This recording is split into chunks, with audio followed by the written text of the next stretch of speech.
Mercedes may have just won the Canadian Grand Prix, and still walked away in complete disaster. George Russell was leading the race. Mercedes had the fastest car on the grid. The championship fight was finally alive.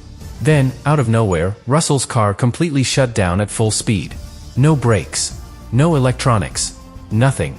And now the FIA has launched an investigation that could expose a problem Mercedes desperately hoped nobody would notice.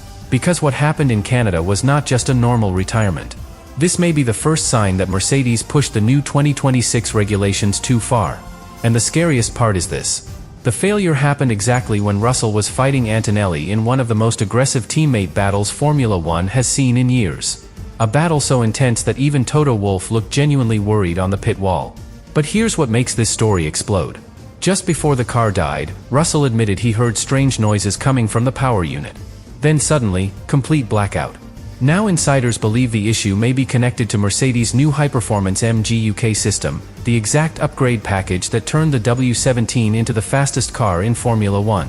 The same upgrade package the FIA is now paying very close attention to. And if the investigation reveals Mercedes crossed a technical limit trying to dominate the season, everything could change. The championship, the driver war, even Mercedes' future for the rest of 2026. Because beneath Antonelli's fifth straight victory, something inside Mercedes is starting to crack. And what happened in Canada may have been the warning nobody can ignore anymore.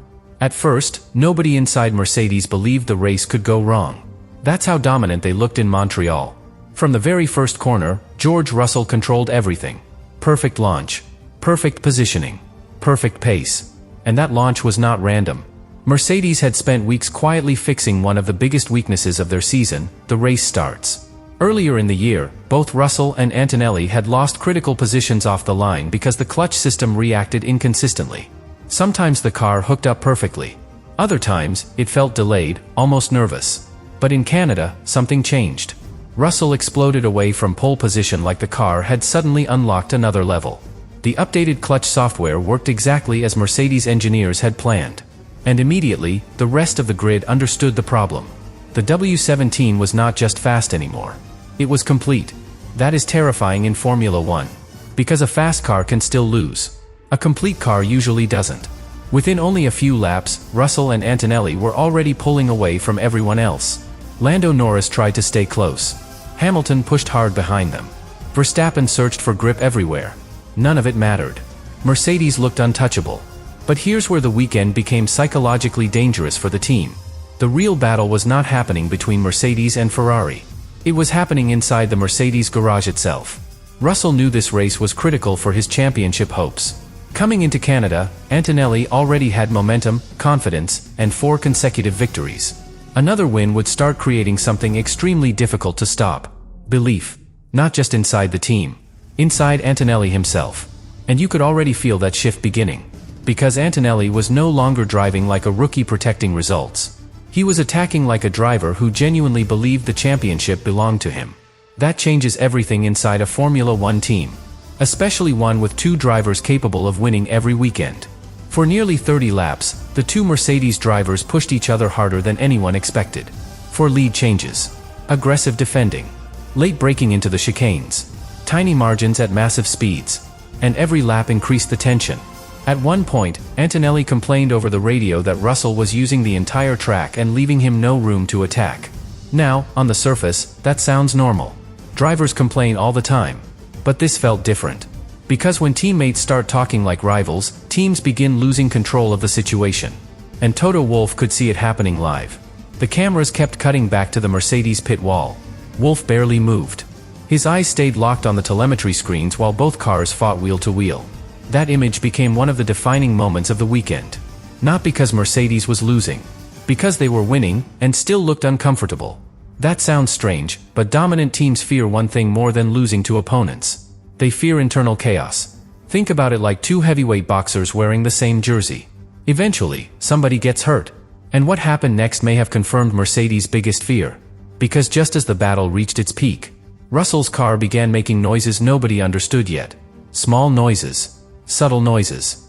The kind you ignore in the middle of a race. But sometimes, in Formula One, the smallest sound becomes the first warning before complete disaster. Lap 30. Everything changed on lap 30. Up until that moment, the Canadian Grand Prix felt like a statement from Mercedes. The kind of race that makes rival teams quietly panic on the flight home. Russell was leading. Antonelli was glued to him. And nobody else could match their pace. The two Mercedes drivers were operating in a completely different category. But then, coming through turn 9, Russell suddenly slowed down. At first, it looked small. No smoke. No explosion. No dramatic crash. Just a Formula One car losing speed in a place where it should have been accelerating. Then the radio message arrived. And instantly, the entire mood of the race changed. Everything just switched off. That sentence sounds simple. But inside a Formula One car, it is almost terrifying. Russell later explained that the electronics disappeared completely. No hybrid power. No regenerative braking. No electronic systems helping him control the car. Imagine driving on a frozen highway at extreme speed, then suddenly losing power steering and brakes at the exact same moment. That is basically what happened. And the timing could not have been worse. Because Russell was not cruising comfortably at the front. He was under enormous pressure from Antonelli. Every lap before the failure had pushed the car harder and harder. Full deployment zones. Aggressive acceleration. Constant defending. Maximum energy usage. And here's the critical detail. The failure happened in one of the most demanding energy sections of the entire circuit. That matters because the new 2026 power units depend massively on electrical systems. Much more than older Formula One cars ever did. The MGUK system alone now produces nearly 3 times the electrical power compared to previous regulations. 3 times. That is not a small evolution. That is like taking a household electrical cable and suddenly forcing industrial-level power through it every single lap. More performance. More energy. But also far more heat and stress. And according to internal information after the race, Mercedes suspects the problem may have originated in the inverter connected to that MGUK system. Now, most casual fans never think about the inverter. Because nobody sees it. It does not make noise. It does not create sparks. Commentators barely mention it.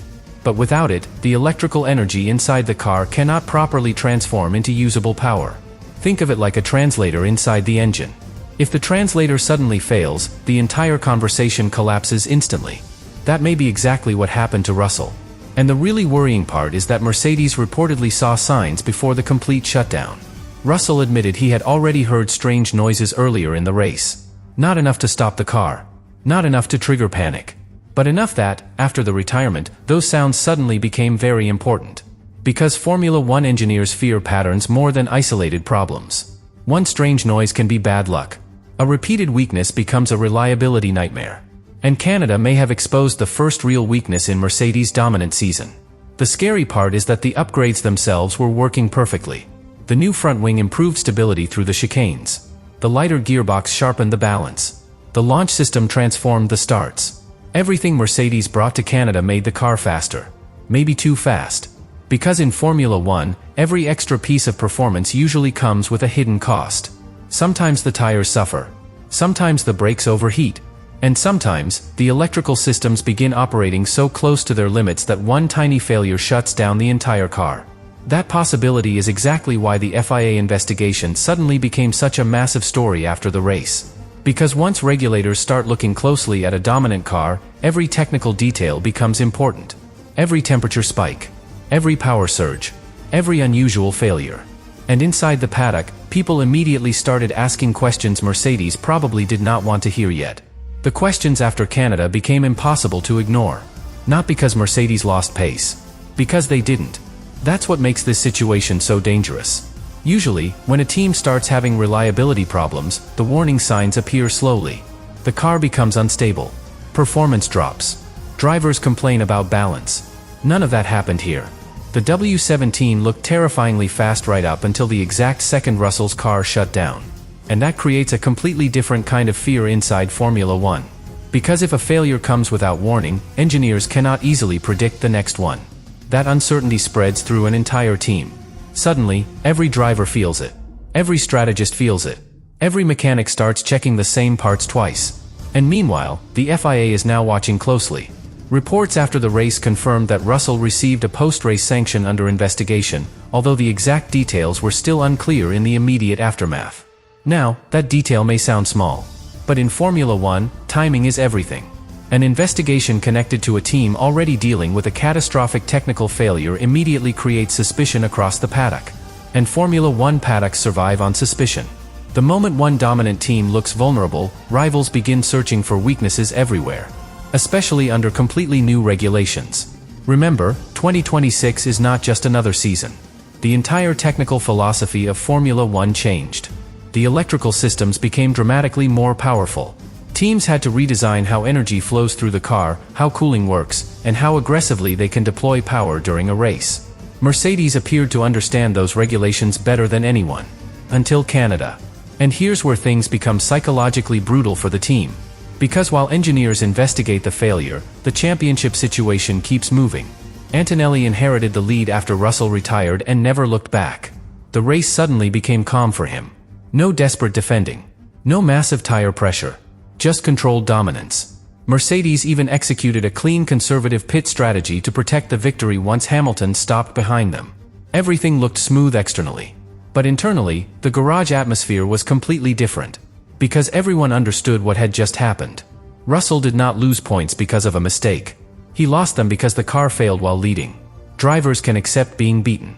That hurts, but it makes sense. What destroys confidence is losing when you did everything correctly. And Russell knew it. After the race, his frustration felt deeper than normal disappointment. He talked about how proud he was of the entire weekend. Pole position. Sprint victory. Leading the Grand Prix. Fighting hard against Antonelli. Then suddenly, nothing. Gone. You could hear the exhaustion in his voice when he admitted that maybe the championship simply was not meant to be his anymore. That is a dangerous emotional point for any driver. Because there are two ways a driver reacts after heartbreak like this. Some drivers become cautious. Others become reckless. And Russell gave a hint about which path he may choose next. He openly admitted that the pressure is now gone, and that he plans to attack every race with nothing left to lose. That sentence should make every team principal nervous. Because Formula One teammates are manageable when both drivers believe the championship is still under control. But once desperation enters the equation, everything changes. Especially against someone like Antonelli. And this is where the story becomes bigger than one retirement in Canada. Because Antonelli is no longer just the young talent inside Mercedes. He is becoming the center of the entire team. 5 consecutive victories. Massive championship lead. Calm under pressure. Even his radio message after winning revealed complete confidence. Kimi Antonelli, world champion. That line echoed through the paddock. Not because it sounded arrogant. Because it sounded believable. And that changes the balance inside Mercedes more than people realize. Think about it like a company discovering its future superstar earlier than expected. Everything begins shifting around that person naturally. Attention, resources, trust. Even if nobody says it publicly. Now combine that internal pressure with reliability fears, and suddenly Mercedes faces a problem that speed alone cannot solve. Because championships are not usually destroyed by one massive explosion. They collapse through small cracks that grow slowly over time. One mechanical issue. One frustrated driver. One political investigation. And eventually, the pressure becomes impossible to contain.